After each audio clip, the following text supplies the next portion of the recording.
Bom dia, bom dia, bom dia. Graça e paz, irmãos. Que alegria, né? Estarmos no dia do Senhor, na casa do Senhor. Não tem coisa melhor, né? Graças a Deus por isso. E ultimamente, gente, eu tenho de fato pensado muito nisso, nessa alegria de estarmos na casa de Deus, dessa que é mais do que uma oportunidade, né? É algo incomparável, algo que não dá para falar de verdade. Deus é bom o tempo todo e tem cuidado de nós todo esse tempo, né? Graças a Deus por isso. Irmãos, sem mais delongas, como o estudo é mais longo, vamos abrir nossas Bíblias em Apocalipse capítulo 1. Apocalipse capítulo 1, versos 9 a 11.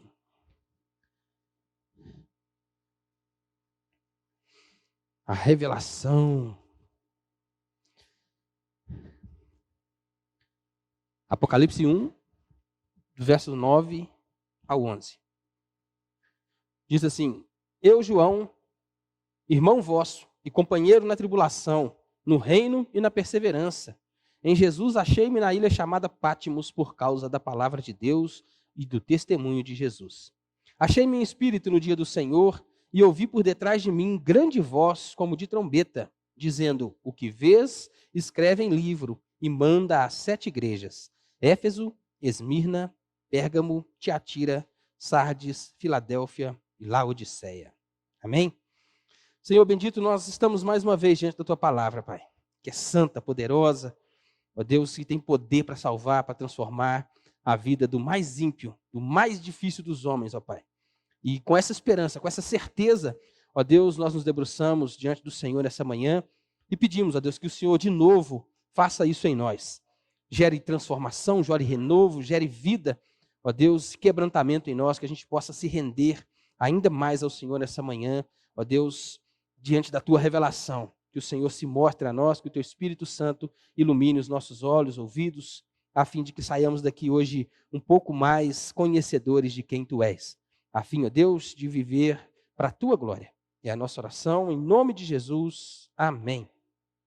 Apocalipse. Como vimos no domingo passado, né? Há muito temor, há muita coisa em volta desse livro, muita coisa falada, né?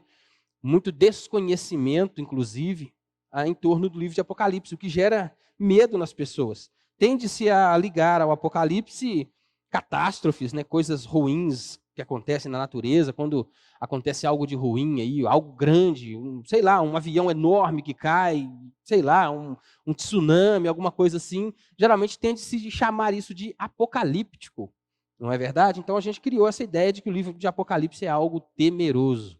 Mas muito pelo contrário, como começamos a ver semana passada, principalmente para a igreja. O Apocalipse é a redenção, é a apoteose, é a certeza de que a igreja vai reinar gloriosamente com Jesus. Porque se tudo que ele falou se cumpriu, a segunda volta dele é certa. E o que o livro faz é renovar a esperança da igreja. Uma igreja que era perseguida, uma igreja que era caçada como animais mesmo, ser crente naquele tempo era sentença de morte. Professar a crença em Jesus, Salvador, como nós hoje cantamos livremente aqui, era certeza de cabeça decepada, né? E então, nesse contexto de perseguição severa, Domiciano ali foi um dos maiores perseguidores da igreja, né? João foi mandado preso para a ilha de Patmos e tem ali a revelação do noivo da igreja, do que Jesus vai fazer com a sua igreja, e isso para dar esperança para os cristãos que estavam, né, sendo perseguidos, caçados, mortos. Qual a esperança que se tem diante da morte? Não é o maior de todos os inimigos, aquele que ninguém tem poder para vencer, ou não tinha, até que Cristo veio e ressuscitou. Ele se deu naquela cruz, deixou-se, né, ser morto, foi sepultado, 3 dias depois ressuscitou em grande glória e venceu o último dos inimigos, do qual nós teríamos que ter medo, que é a morte. Então ele se revela a João em Apocalipse. A gente viu semana passada, primeiro, o papel da testemunha, né? Por que João? Por que Cristo se revela a João? Né? Qual o motivo disso? Qual a razão disso? Né? Tinha um motivo, nada foi ao acaso, nada foi sem pensar, tudo tem um propósito. João era o último dos apóstolos vivos, E como ele escreve lá na carta dele, em 1 João mesmo, ele viu Jesus, ele andou com Jesus, ele falou com Jesus, ele tocou em Jesus.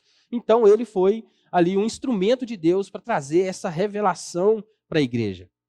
Né? Vimos também a aparição de Jesus, né? Quem ele é, como ele vai ser, o seu reinado, a soberania dele sobre as nações.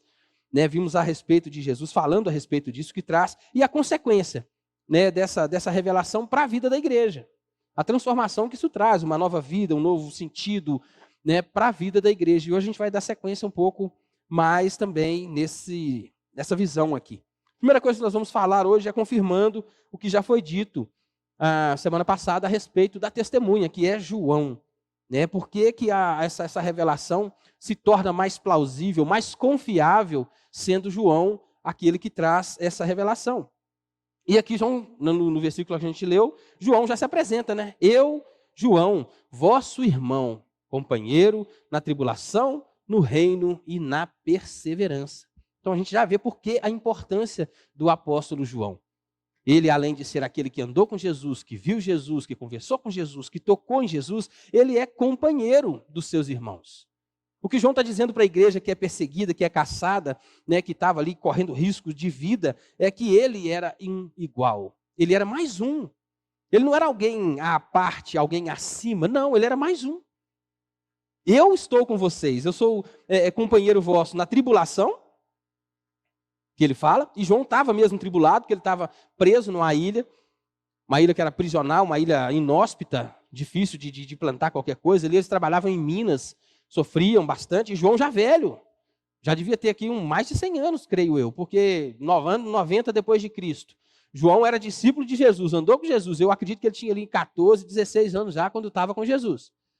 Então ele aqui não era um cara novinho mais, né? E ainda assim, sofrendo na ilha ali, sendo prisioneiro, obrigado a fazer serviços pesados, né? Então João está falando, eu sou companheiro de vocês na tribulação. Eu também estou sendo atribulado. Eu sou mais um. Vocês não estão sozinhos nessa. Né? Eu também estou aqui passando por perseguição. Inclusive, a perseguição foi o que levou João até aquela ilha. Foi pelo fato de ele professar Jesus que ele foi parar ali. Companheiro no reino. Olha que maravilha, né? Nós somos companheiros na tribulação, mas também somos companheiros no reino. O reino de Deus que já foi estabelecido, a gente tende a pensar no reino como algo posterior, né, à segunda vinda de Cristo, mas Jesus veio para estabelecer o reino de Deus. Foi para isso que ele veio. O reino de Deus está estabelecido aqui. Nós somos reino e sacerdote, segundo a linguagem de Apocalipse que a gente leu semana passada. Então hoje eu e você já somos parte desse reino de Deus. Reinamos com ele aqui e vamos reinar em glória futuramente na sua segunda vinda. E companheiro também na perseverança. Somos atribulados, né, somos companheiros de reino, mas também somos companheiros na perseverança. Perseverar é a grande palavra da igreja do primeiro século.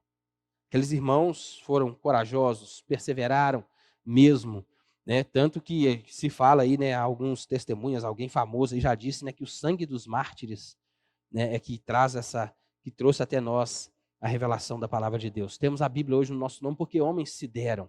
Pessoas se doaram, perderam a vida, deram a vida. Perderam não, né? Porque Jesus fala que aquele que perder a vida por amor de mim, esse a encontrou. Então, homens que encontraram a vida eterna com essa certeza no coração, de que somos companheiros na tribulação, no reino, mas que vale a pena perseverar pela pessoa de Jesus. Por tudo que Jesus fez, por tudo que Jesus é, e pela certeza que ele nos dá em Apocalipse do que virá. Isso não está aqui no estudo, mas só uma breve palavrinha. Isso traz para a gente, mais uma vez, eu sempre que eu vejo esses textos, eu lembro de comunhão. Rapaz, João está falando para os irmãos ali, está escrevendo, eu tive essa visão e estou mandando para vocês, e ele fala que eles são companheiros na tribulação, no reino e na perseverança. Essa ideia de estar perto daqueles que têm o mesmo pensamento que você, aqueles que pensam como você, que têm a mesma fé, que acreditam no mesmo Deus, e que tem a certeza que está indo para o mesmo caminho. Isso fortalece a fé da igreja. Em dias como os nossos, em que tudo é banal, tudo é relativo, né, onde ataques estão vindo aí mais na área ideológica, mas eu creio que daqui a pouco essa perseguição não vai ser só mais de palavra, não. E isso aqui fortalece a igreja. Está junto, está perto daqueles que têm essa mesma certeza que você tem. E João traz essa certeza, essa alegria para o coração da igreja, esse refrigério para o coração de uma igreja num tempo de perseguição, dizendo que nós, juntos, unidos, na perseverança no reino, a gente vai vencer. E João, né, traz essa grandiosa mensagem para nós, com a certeza de que Cristo vai vencer.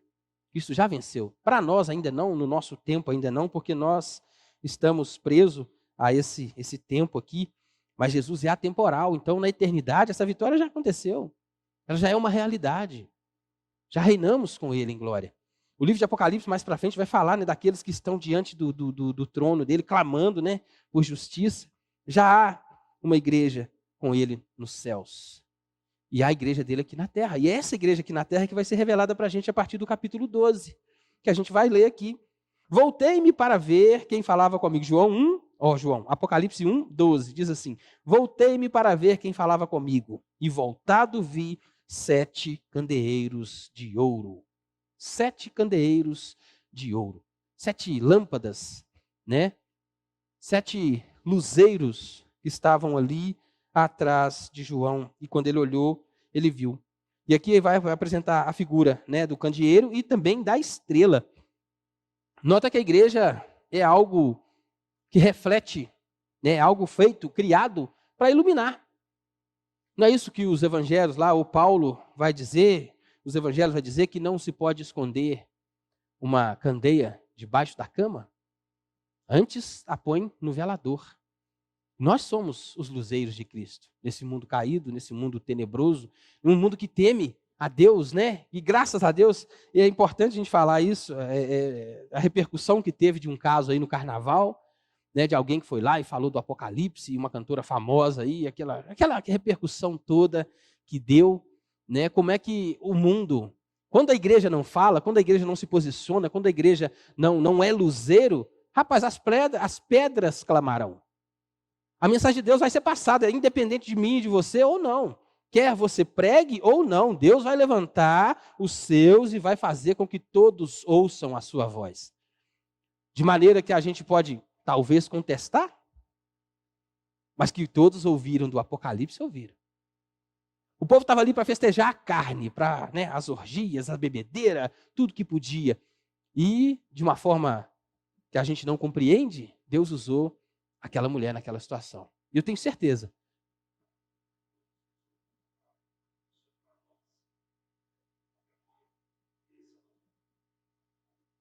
A igreja deveria corar, né? Corar o rosto de vergonha, porque se tem alguém lá fora bradando, é porque a igreja não tem feito o seu papel, não tem cumprido o seu papel. E uma das formas, né, da gente apressar, entre aspas, se isso é possível, né, a gloriosa volta que é narrada em Apocalipse aqui, é essa. É falando, é mostrando, é dando a cara a tapa, é sem temor, é sem essa de politicamente correto, sabe? Isso tem que estar matando a gente de raiva. Tá terrível.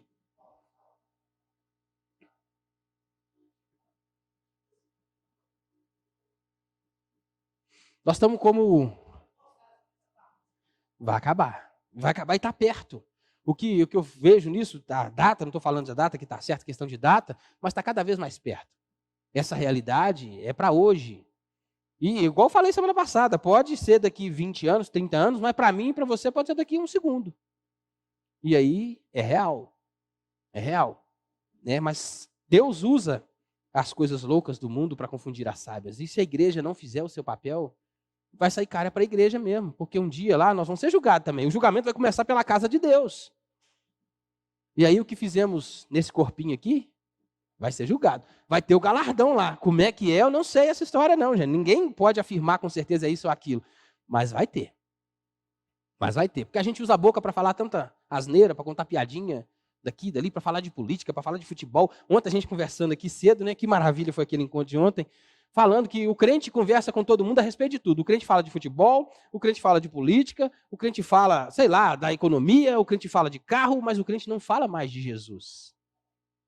Deus já não está mais na boca do cristão. O cara para conversar com você 10, 15 minutos do tempo dele e você consegue falar de tudo, menos de Jesus. Por que será? Por que será? Analise, pois, o homem a si mesmo, né? estou aqui para julgar ninguém, não. Mas aí o João, então, fala da igreja como luzeiros de Cristo. E interessante pensar que esses candeeiros, né, que vê ali é de ouro. A igreja não é só um luzeiro, mas é um luzeiro valioso. A igreja tem valor para o seu mestre, para o seu Criador, para o seu Redentor.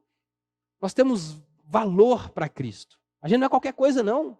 O ouro, naquele tempo, é o metal, até hoje, né? É o metal mais caro do mundo. E a gente percebe que nós somos luzeiros de ouro. E precisamos refletir a glória de Cristo. Precisamos falar dele, precisamos ser luz de fato. Irmão, e não vai ser fácil, não. No seu trabalho não vai ser fácil, na sua escola não vai ser fácil. Onde você falar de Jesus hoje, onde você levantar a bandeira de Cristo hoje, quando você não for chacota, com certeza você vai ser perseguido. Porque está cada vez mais complicado, está cada vez mais difícil. O mundo está cada vez mais duvidando dessa... A igreja, a própria igreja, esse luzeiro, esse candeeiro, parece que duvida dessa volta maravilhosa e poderosa de Jesus. Se não há dúvida, pelo menos parece que há um esquecimento. E isso é importantíssimo. Nós temos visto no culto à noite aqui falando os 7 eu sou de Jesus. Como é maravilhoso, irmãos. Como a gente sentia falta disso. Falava aqui na igreja com os irmãos até. Não se fala mais de Jesus nas igrejas. Nos púlpitos não se prega mais Cristo. Ou quando prega Cristo, é um Cristo, né? Qual Jesus que é? Que saudade disso na igreja, de ouvir pregações a respeito de quem é Jesus. Falar da pessoa dele, porque a nossa fé gira em torno dele, de tudo que ele fez, da vida que ele viveu, da vida que ele levou, da morte que ele teve, da ressurreição. A igreja se baseia na pessoa de Cristo. E como é bom poder fazer parte de uma igreja onde Cristo é pregado, o Cristo verdadeiro é exposto. Como é bom ter essa oportunidade, até de falar da pessoa dele. Que maravilha, eu louvo a Deus pela vida da igreja por causa disso, porque Cristo novamente tem sido o centro do púlpito da igreja. Isso é maravilhoso, isso é bom demais de pensar. Isso traz de novo essa alegria, essa esperança para o coração da igreja. Porque Cristo Jesus ressuscitou, ele está vivo, ele não está mais na cruz, não está mais pregado ali. E a gente vai ver aqui agora, o noivo da igreja também apresenta a igreja, o luzeiro, né, que está ali, são candeeiros de ouro, uma igreja que tem valor, é algo valioso para o seu Senhor. E agora fala do Senhor da igreja, o noivo apresentado, né, em todo o seu fulgor e majestade. Versículos 13 até o 20, diz assim: e no meio dos candeeiros, um semelhante a filho de homem, com vestes talares e cingido à altura do peito, com uma cinta de ouro. A sua cabeça e cabelos eram brancos como a alva lã, como neve, os olhos como chama de fogo, os pés semelhante ao bronze polido, como que refinado numa fornalha. A voz como voz de muitas águas. Tinha na mão direita 7 estrelas e na boca saía-lhe uma afiada espada de 2 gumes. O seu rosto brilhava como o sol na sua força.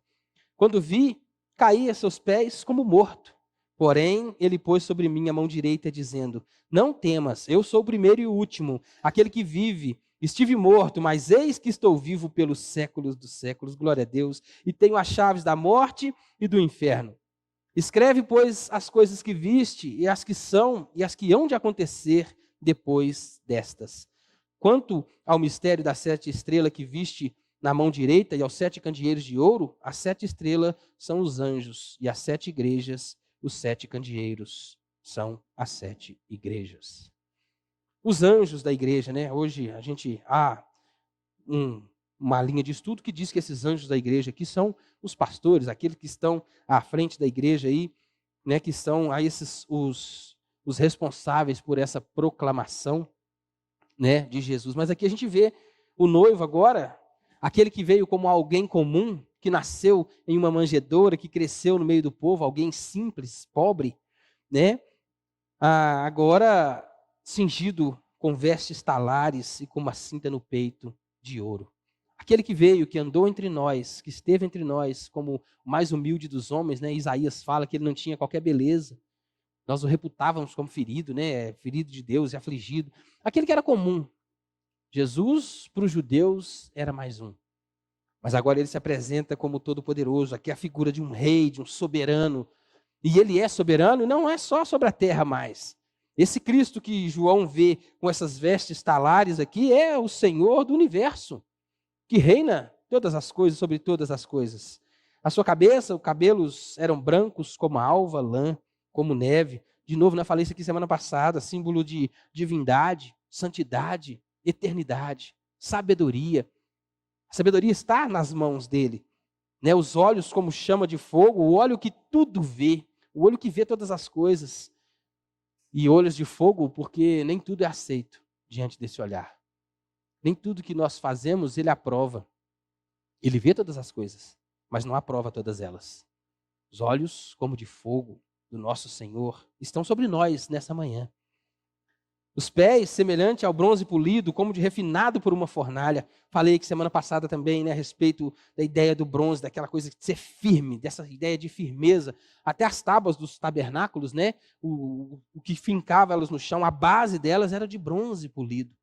Firmeza, um reino que está firme, um reino que é seguro, um tabernáculo que não vai mais ser derrubado, um templo que não vai mais ser invadido, né? Esse é os pés do nosso Senhor que aparece aqui, essa figura tão maravilhosa que mostra a sua voz, a voz como de muitas águas, aquele que falou e as suas palavras foram rejeitadas, que são rejeitadas até hoje.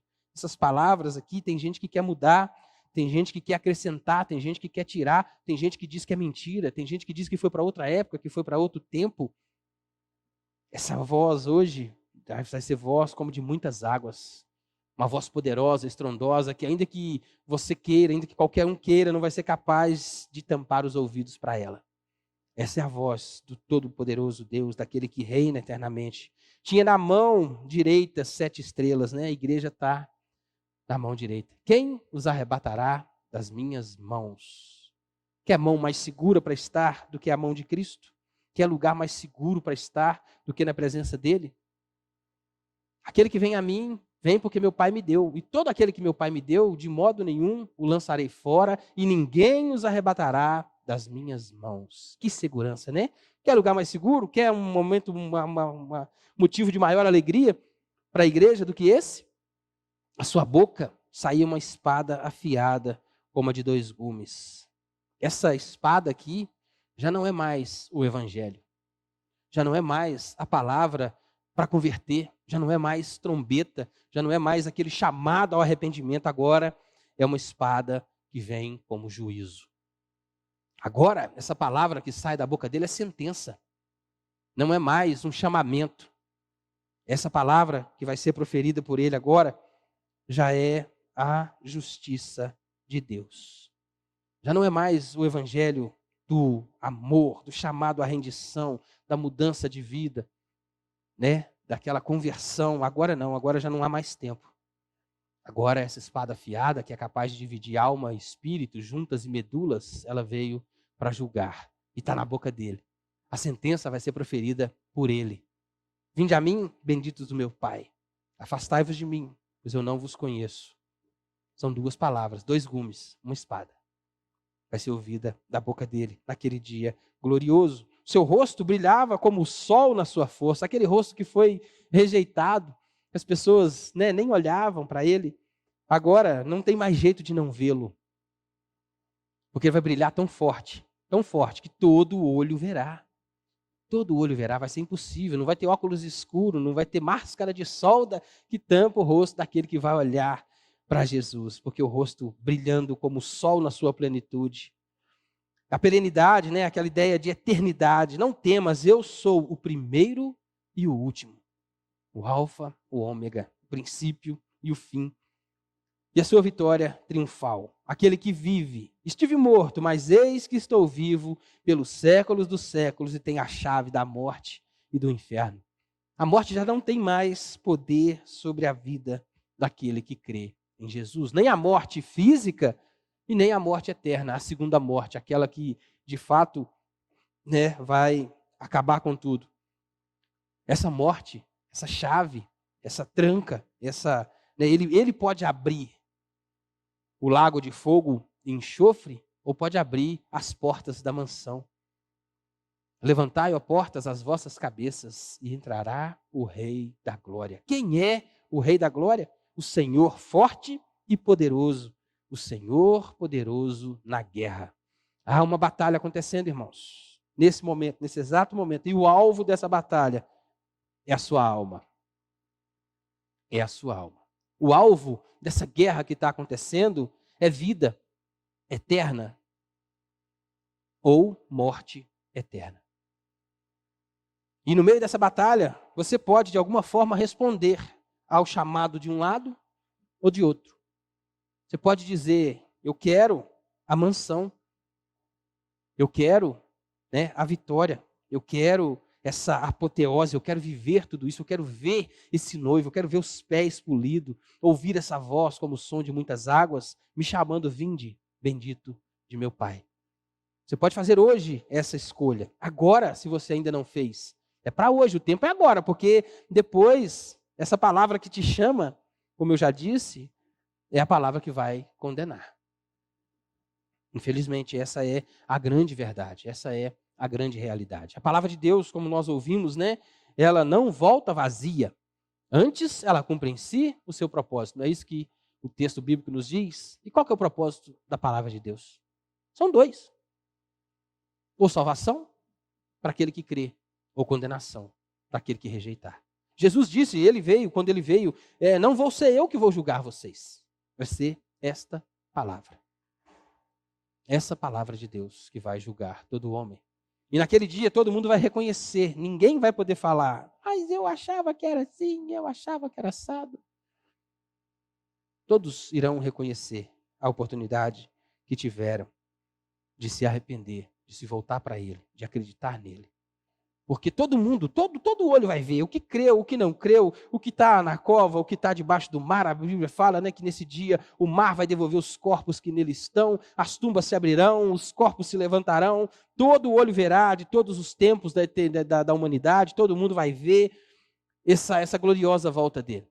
Todo mundo vai ver ele, glorioso, poderoso, soberano, rei, com aquela cinta de ouro no peito, com os cabelos brancos, olhos de fogo.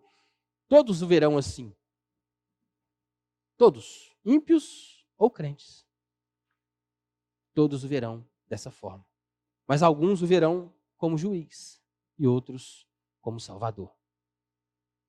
E aí a gente tem esse tempo aqui, tempo que se chama hoje, essa vida curta, esse sopro que nós temos para poder fazer essa escolha.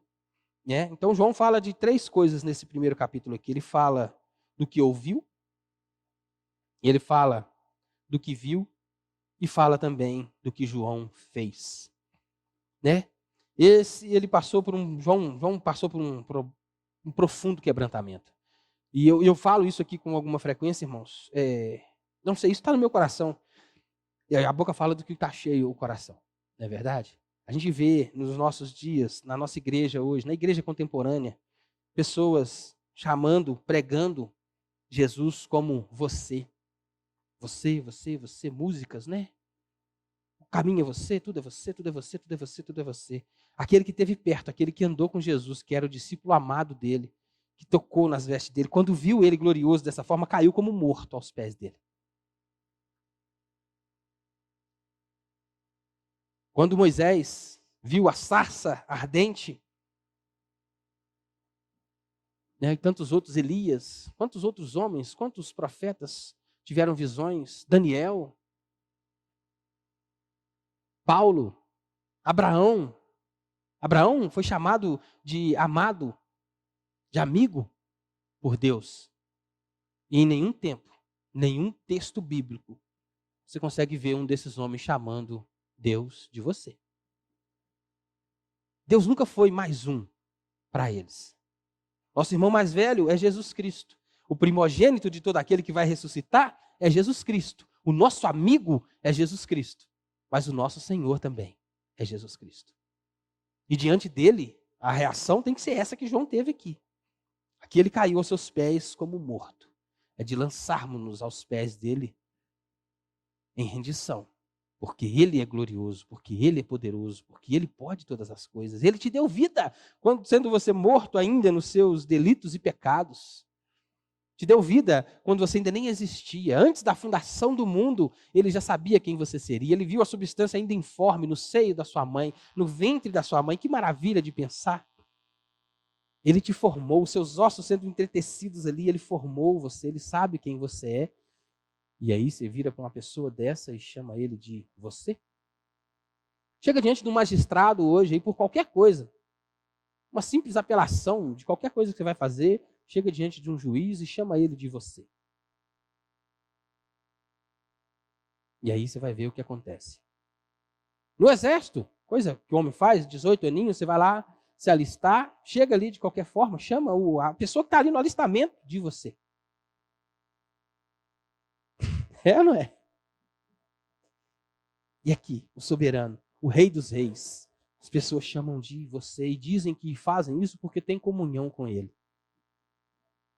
Todo aquele que tinha comunhão de verdade com Jesus sabe quem ele é e sabe quem nós somos. Eu sei quem eu sou diante do Todo-Poderoso. E aí eu vou chegar diante dele e tratá-lo como igual? Ah, mas você é só um pronome de tratamento. O Senhor também é.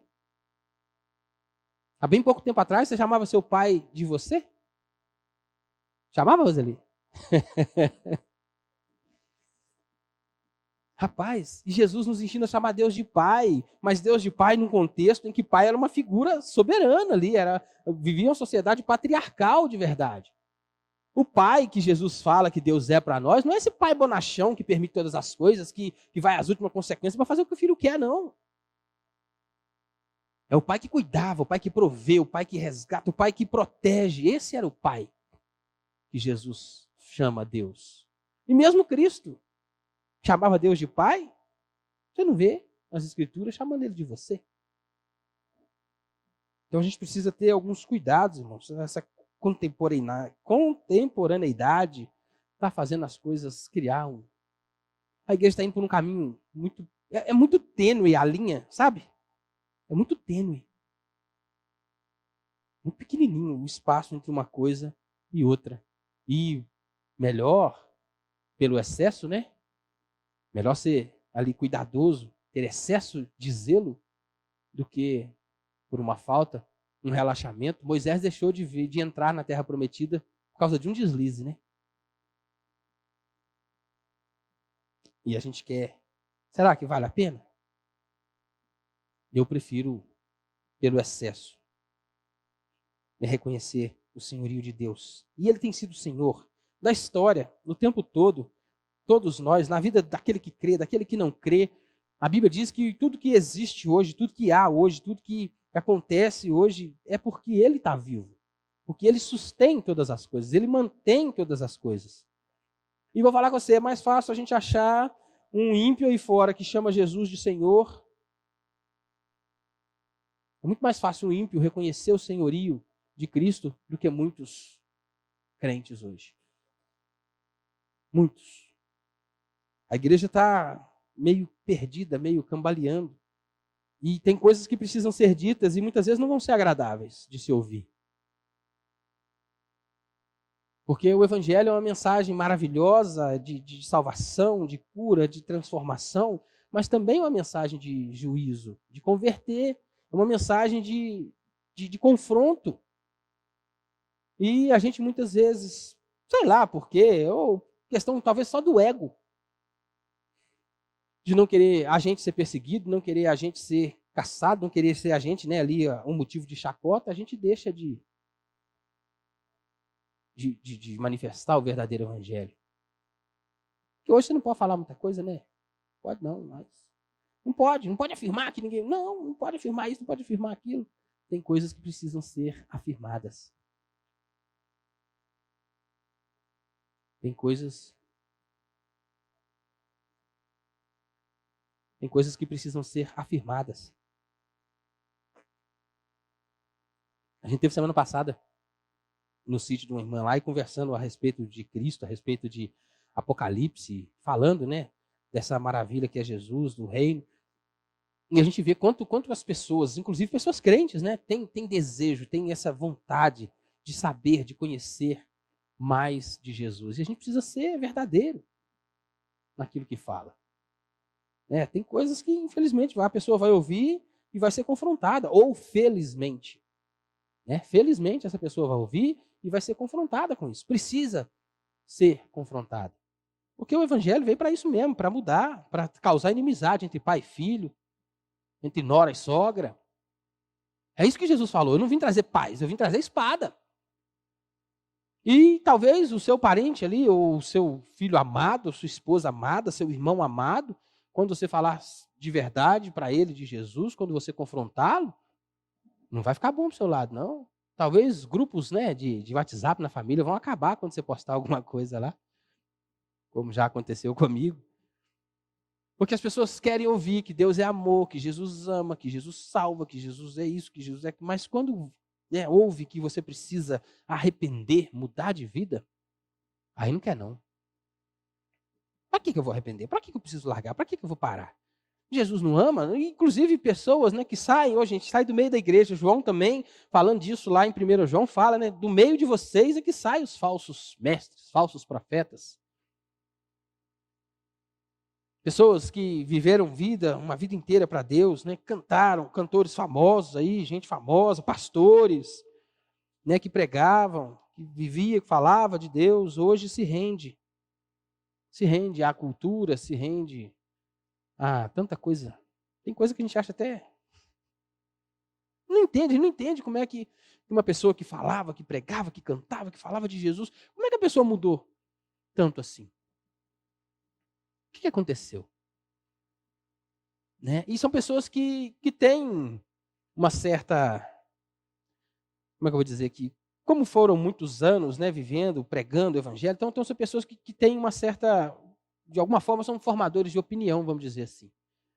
Acaba que muita gente segue essas pessoas, né? São os anticristos, segundo a linguagem de 1 João, que saíram do meio da igreja.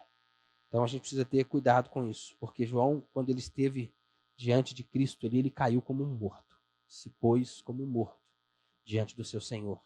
Mas aquela mão que protege, aquela mão que sustenta, aquela mão que provê, é a mão também que ressuscita, que levanta, né? Jesus, quando você se coloca diante de Cristo, na sua pequenez, reconhecendo quem você é, sabendo quem você é, Jesus te aceita. Ele te levanta, ele te dá a mão. É ele que te chama, é ele que te pega pela mão. Te chama, vem. Vem andar comigo, segue os meus passos. Porque é disso que eu preciso, um coração contrito, um espírito compungido. Isso faz diferença diante de Jesus. Não essa altivez, não esse orgulho, essa vaidade. Esse homem, né, poderoso, o homem que está no centro, o homem que quer governar seu próprio destino, governar a sua própria vida, fazer o seu próprio querer. Mas Jesus se agrada daquele que reconhece que dele vem a melhor resposta, dele vem o melhor caminho. Ele é soberano, ele sabe mais do que nós. Ele conhece a caminhada melhor do que nós. Aliás, essa é uma oração que eu tenho feito nos últimos acontecimentos. Tem acontecido algumas coisas lá em casa e a oração tem sido nesse sentido. Deus, que o Senhor nos guie, mostra o caminho certo, porque é tanta coisa aparentemente boa que é fácil, o coração da gente deseja essas coisas.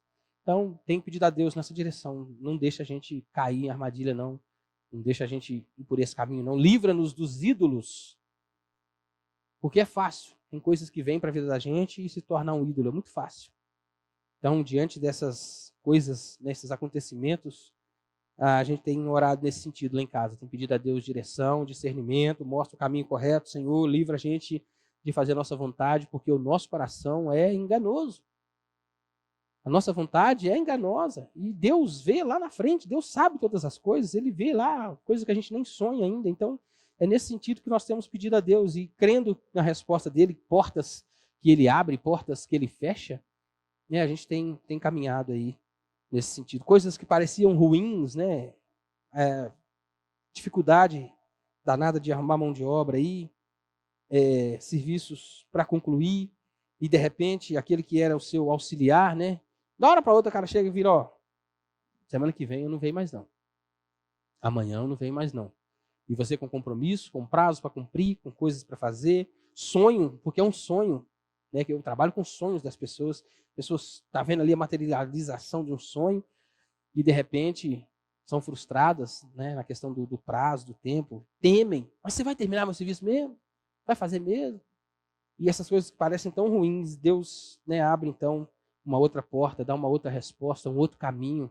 Talvez um caminho que você não perceberia ser dele se aquela porta ali não tivesse sido fechada.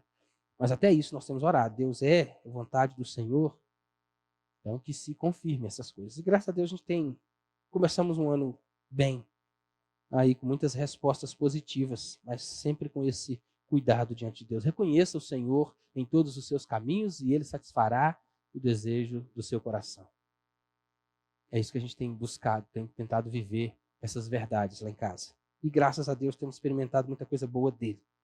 Concluindo, irmãos, eu achei que ia levar mais tempo, né?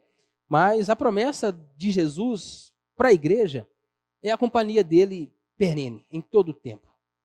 Né? Mateus 28 lá fala, né? Ide por todo mundo, pregai o evangelho, fazer discípulos, batizando em nome do Pai, do Filho, do Espírito Santo, e eis que estarei convosco até a consumação dos séculos. É garantia de que se a igreja, de fato, cumprir o papel de luzeiro, a presença daquele que está na mão, sabe? Daquele que você está na mão. A verdade é que enquanto você está fazendo, Deus está te segurando. Essa é a grande verdade. Quando você caminha nos passos de Jesus, quando você anda fazendo a vontade dele, é aqui, é na mão dele que você está. Não quer dizer que você não vai passar por uns perrengues aí, não vai ter umas lutas, não vai ter umas perdas, não vai ter umas confusão. Sempre tem. Mas a certeza é da presença dele conosco. É ele ali com a gente. Lembra de Jó? Jó estava ali naquela luta, naquela dificuldade toda. E quando no final de tudo, qual que é a grande lição de Jó? Ele passa a conhecer ainda mais o seu Senhor. Eu conhecia só de ouvir falar, agora meus olhos te veem. Andar com Jesus, passar por lutas, por provações com Jesus, com certeza é uma maneira de enxergar quem ele é na nossa vida, a soberania dele, o cuidado dele, né? E Jesus prometeu a presença dele, e ele continua. Ele está no meio da sua igreja. Lembra ali de João, versículo 9 ali? Ele está andando no meio da igreja. Está andando no meio dos seus luzeiros. Jesus está aqui. Ele é quem conduz a história da igreja. Ele é quem conduz a minha e a sua história. E o que ele quer de nós é rendição de verdade. É crer, é fé, é expectativa, é esperança. Essa esperança de Apocalipse tem que voltar para o coração da igreja. Essa certeza dessa vitória, esse medo de ouvir a palavra Apocalipse tem que sair do nosso coração. Porque para nós isso aqui é a apoteose, é o grande resultado de uma vida com ele. Para ele. A maior esperança que a igreja tem que ter é isso aqui, é o livro de Apocalipse, é essa coisa que parece essa confusão inteira, que o mundo está aí, mas está no controle da mão dele. A gente precisa olhar para a história hoje, para o mundo de hoje, para o governo de hoje, para tudo de hoje, e saber que Deus está em tudo isso. E que no final das contas, isso aqui vai ser nada. Nada. O reino maior, o reino para o qual nós fomos chamados não é deste mundo. É por isso que a igreja vive meio que separada do mundo. A gente vive fora de fé, a gente vive diferente do que o mundo vive. Não vive, não? A gente pensa, ou deveria viver, a gente pensa, né? Igual eu falei aqui, rapaz, não sei se foi terça-feira, tem coisa que dá uma ira, assim, Deus que me perdoe, de ver pessoas cristãs, evangélicas, quem discutindo se pode tomar cerveja, quem discutindo se pode ir para o carnaval, se pode fazer. Ah, pelo amor de Deus, gente, a igreja é muito mais, você tem muito mais de Deus, é muito mais importante o que Deus tem para você do que essas coisinhas miúdas. Vale a pena tudo isso aí?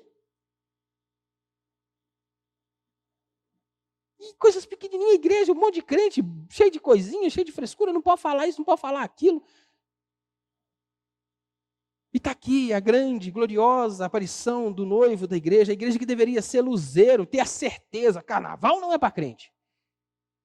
Não é ter dúvida, crente pode, não, isso aqui não é para mim não. Não é para mim por quê? Porque eu escolho Cristo.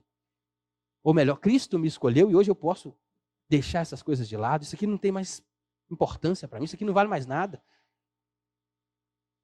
A igreja tem que fazer o papel que faz lá a Jocum há 30 anos, né? Vai para o carnaval de Ouro Preto, anda lá em Ouro Preto, está lá em Ouro Preto, mas está ali pregando a palavra de Deus, aconselhando pessoas, resgatando almas, desviado, a maioria do que está lá. Pessoas sendo aconselhadas, sendo chamadas de volta, arrepende, volta para Jesus, volta para Jesus, volta para Jesus. Há quebrantamento nesses lugares, irmãos. Há retorno, há de fato conversão ali. Esse é o papel da igreja. O dia que o bloco sai lá, não está no meio dos outros não, está sozinho. Está ali manifestando a alegria de servir a Deus, mesmo em meio a uma festa pagã. Eu já tive lá uma vez. O papel da igreja é estar lá para resgatar, não é para ser mais um. E o povo quer estar lá para ficar pulando, dançando. Igrejas aí, eu não sei nem nome, né? Falaram até que ontem que saiu um bloquinho de carnaval aí. Festa da carne. O que Jesus quer é que você morra para você mesmo, que a sua carne seja esmurrada todos os dias, como o apóstolo Paulo falava, não é alimentar ela não. Eu deixo de comer o manjar de Deus, essa maravilha que é a palavra de Deus, né, esse prato maravilhoso que é a palavra de Deus, para comer tranqueira para o mundo afora, bolota junto com os porcos. É isso. E a igreja tende a confundir, e tem confundido hoje em dia, aí a história do filho pródigo com a ovelha perdida, né? O pródigo foi embora porque quis. Ele saiu de casa porque quis. Não foi ele, ele tinha tudo com o pai. Ah, me dá a parte da minha herança que me cabe e eu vou meter o pé. E aí tem um monte de filho pródigo achando que é ovelha perdida. Que largou, que abandonou, que deixou de lado o que Deus tinha para ele e foi para a rua, foi para o mundo, foi viver as coisas dele e está achando que ele é ovelha perdida. Que uma hora Deus vai voltar e vai vir cá. Não, o filho pródigo tem que retornar. O pai está esperando por ele. Mas não foi atrás dele, não foi? Da ovelha, o pastor vai atrás. Do filho pródigo, o pai não vai atrás dele, não. É ele que volta para casa.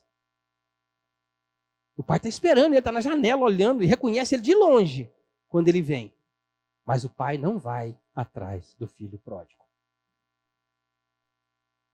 O filho pródigo tem uma passagem, tem um momento do texto que diz assim: caindo ele em si. Percebeu que na casa do pai, os empregados são mais bem tratados do que os filhos lá no mundo. E aí? Vai deixar as delícias que há na casa do pai para voltar a comer bolota? Ou ter vontade, né? Que a Bíblia fala, o texto fala que ele tinha vontade de comer as alfarrobas dos porcos, mas acho que nem isso ele podia comer. Um porco valia mais do que ele. Um porco que era um animal para o judeu imundo até. E a gente tem essas coisinhas, tem deixado. E essa mensagem maravilhosa de Apocalipse, logo no capítulo 1, já mostra quem é João, o porquê de João ser o portador dessa mensagem, mostra quem é aquele, né, quem é a testemunha. Aqui, quando Cristo veio na primeira vinda, ele veio para revelar o reino de Deus, mas aqui em Apocalipse é Deus revelando Jesus. Deus mostra quem ele é. O cordeiro que venceu, aquele que tem a chave da morte, do inferno, aquele que vai abrir os 7 selos, é esse aqui que Deus mostra, Deus testemunha dele. Mostra as consequências, né, para a igreja, uma nova vida, um novo tempo, uma nova esperança, um novo jeito de viver para a igreja. E essa coisa de perseguição, de luta, de morte, vale a pena morrer por um reino que é muito maior do que esse. Essa é a mensagem de Apocalipse para a igreja hoje. Vale a pena, irmãos, esmurrar a carne, deixar de servir sua própria vontade, deixar de servir o seu próprio eu, de fazer para você mesmo e fazer para Cristo. Fala, igreja, porque se você não falar, as pedras clamarão. Anuncia, igreja, porque se você não anunciar, Deus vai mandar outra forma de o povo ouvir. Mas o povo vai ouvir. Seja luzeiro, você é um luzeiro, você tem valor, você é um luzeiro de ouro e está na mão daquele que é o mais poderoso. Não, mal nenhum vai chegar à sua tenda. A garantia é que você, enquanto você faz a vontade dele, você está na mão dele e ninguém te tira dali. Ninguém te arrebata dali. Faz a vontade do seu Deus enquanto dá tempo. Fala dele enquanto dá tempo. Experimenta. Rapaz, isso é maravilhoso. Ver alguém na igreja porque você deu testemunho, falou de Jesus para ele, aquela pessoa se converteu, você vê aquela pessoa sentada num banco de igreja, isso é maravilhoso. Isso é um presente de Deus. Mas eu costumo dizer que talvez por causa do ego, né, muitos daqueles que nós pregamos, que falamos, que converte e tal, nem vêm para a nossa igreja, mas faz parte do reino de Deus e isso é que importa. O que importa é a pessoa fazer parte do reino de Deus e você ser objeto. Aqui Paulo falava que os irmãos de Corinto eram as pedrinhas da coroa dele. Há uma coroa esperando por nós. E vale muito mais a pena se dedicar a uma vida de entrega, de paixão mesmo, uma vida com Jesus, vale muito mais a pena do que qualquer outra coisa. Então, terminando, vamos voltar lá em João. João.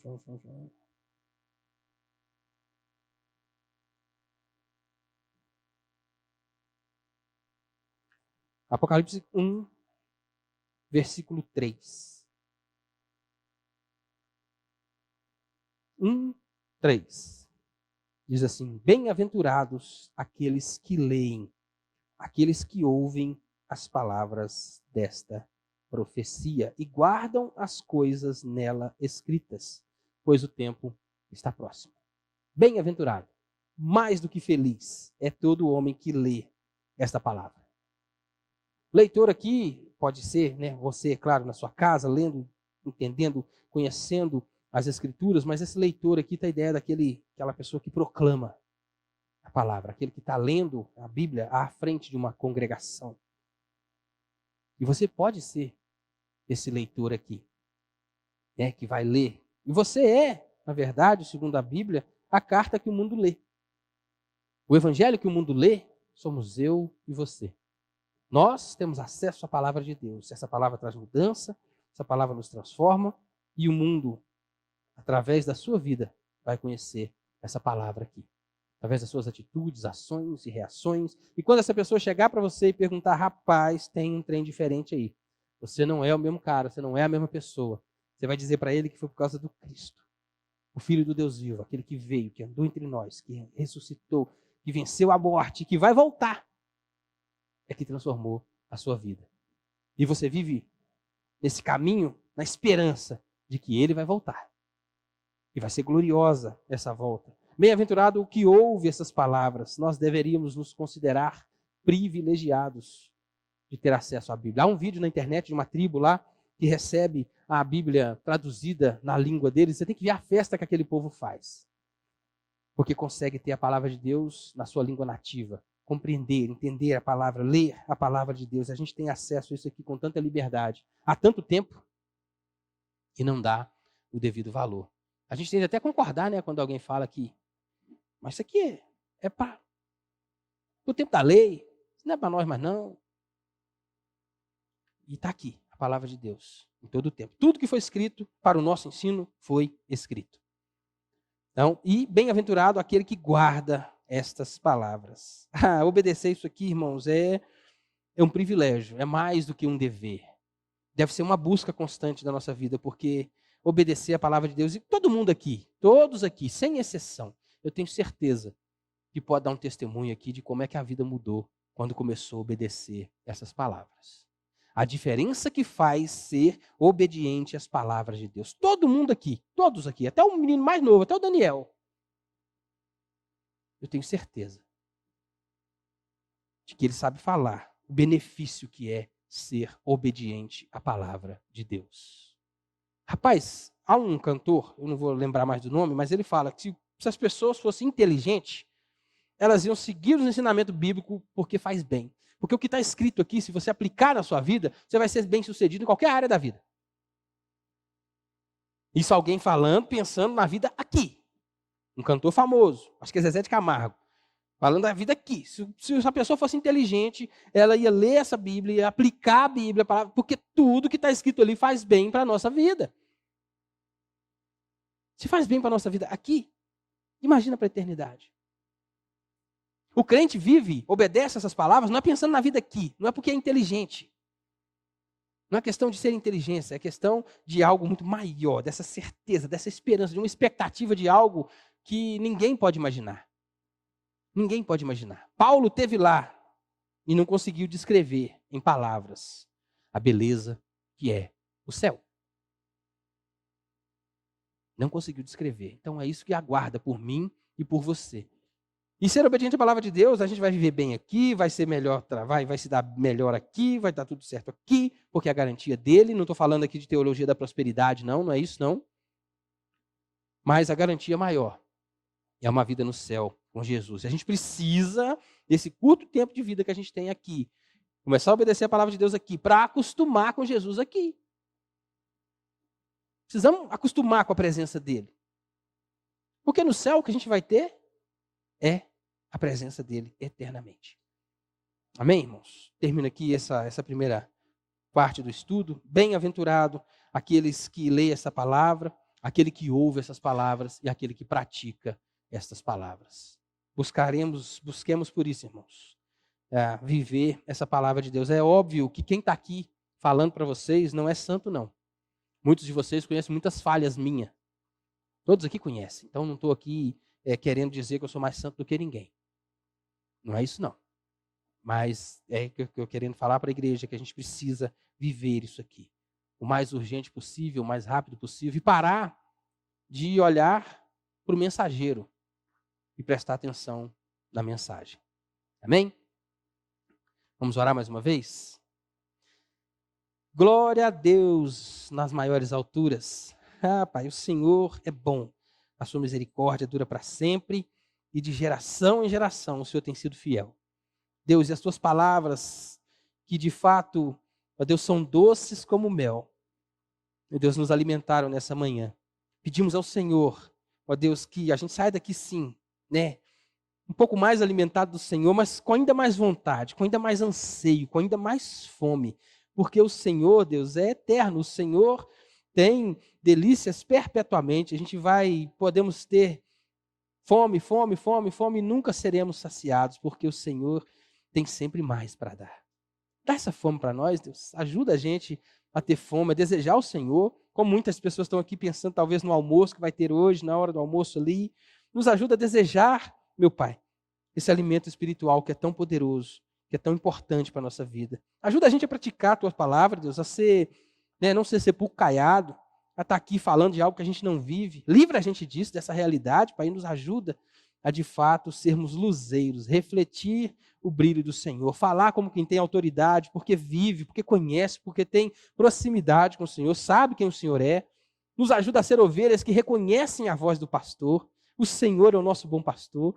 Ajuda a gente a reconhecer sua voz, a saber que é o Senhor falando, a executar os teus mandamentos, ó Deus, não com pesar, mas com prazer, nos deleitando em tudo isso, ó Deus, porque é maravilhoso pensar em tudo que o Senhor é, em tudo que o Senhor faz por nós, e nessa revelação maravilhosa que temos do Senhor essa manhã.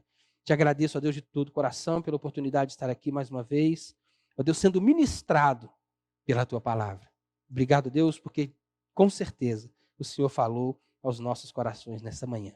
Louvado seja o Teu nome, de geração em geração, de eternidade em eternidade, seja engrandecido o Teu nome, Pai.